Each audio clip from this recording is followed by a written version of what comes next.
Welcome to this video. We're going to solve a problem where we calculate the net force, magnitude and direction of the net force, on an object where there are many different forces and some are along an angle.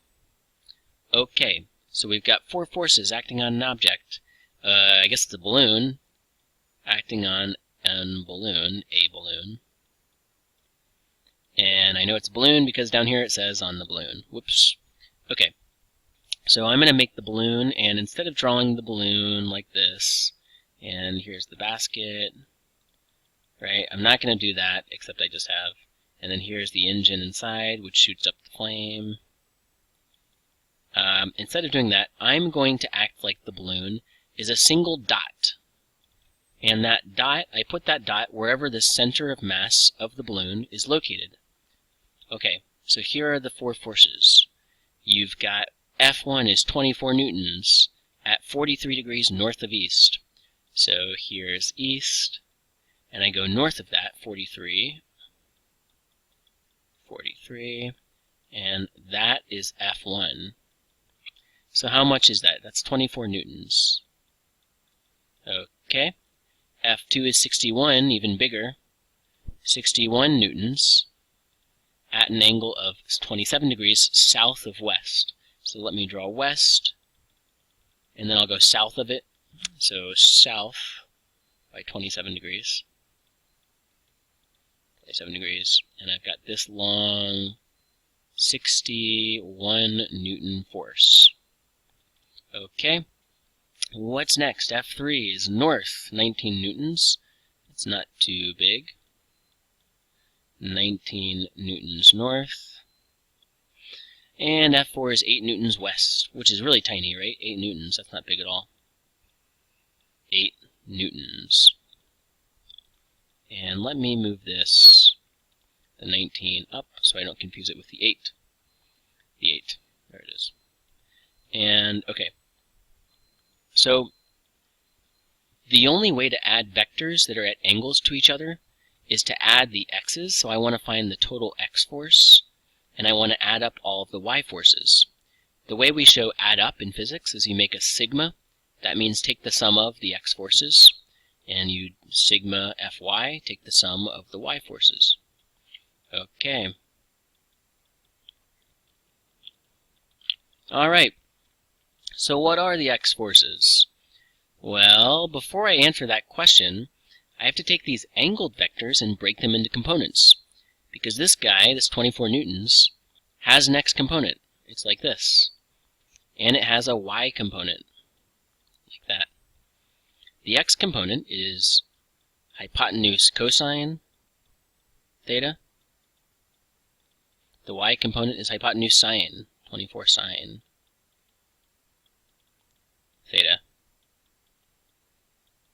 Okay, alright. And let me move this all down so I've got room to work.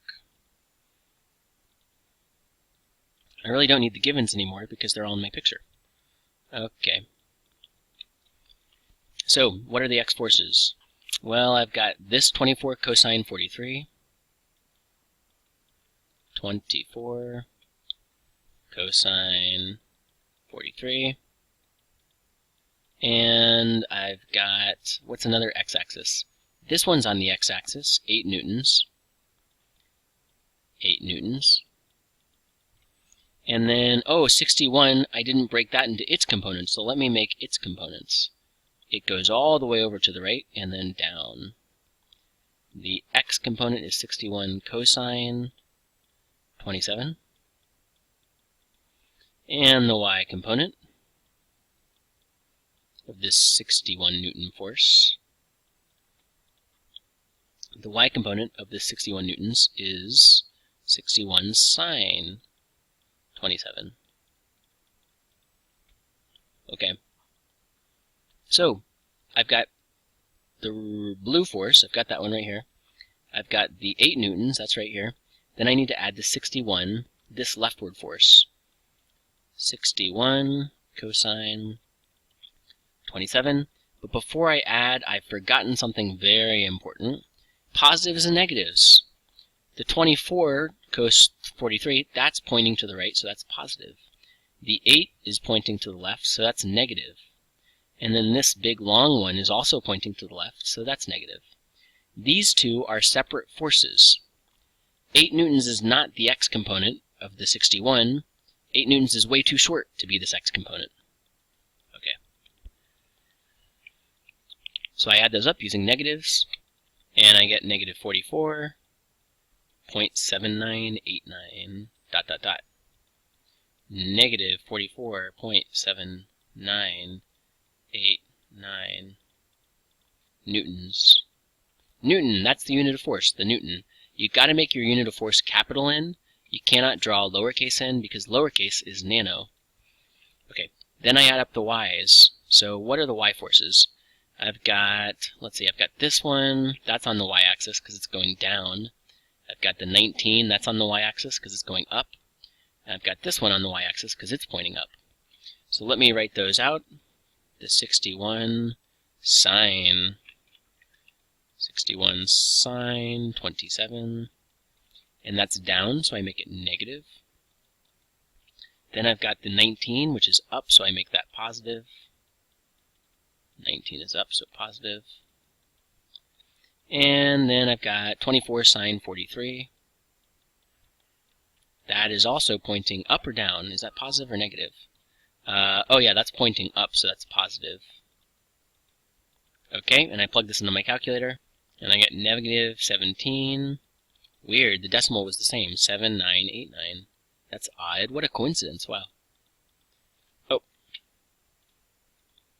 And ... there's more, 7989, ... The unit is Newton, right? 7989, yes. Okay, so now I can take this and I can say, alright, what's the total force look like? The net force, the resultant. Well, there's some total x force, which is pointing to the left. So here's my object again. There's some total x force pointing to the left, 44 newtons.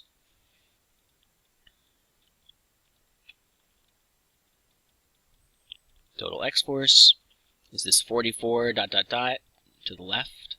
There's some total y force, which I draw second, which is down because it's negative. And how far down is it? It's pushing down with the strength of 17 point blah blah blah newtons. And so the net force, or the resultant force, is the hypotenuse. And it's at some angle south of west, we can see. So you get the net force using the Pythagorean theorem. You square the total x force, square the total y force, and you find theta using inverse tan. So let's plug in some values. You've got the negative 44, but the negative goes away, right, when you square it, so I'm not even going to worry about it. 0.7989. Here you've got the 17. The negative goes away when you square, so I won't even put it into my calculator. And likewise, down here we can ignore the negatives.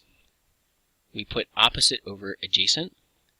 Opposite theta is the 17, so I put opposite on top. Over adjacent, adjacent then is the 44. Keep those decimals. Ignore the negatives, right? Because we're going to describe this as south of west. South of west. And that is how you solve.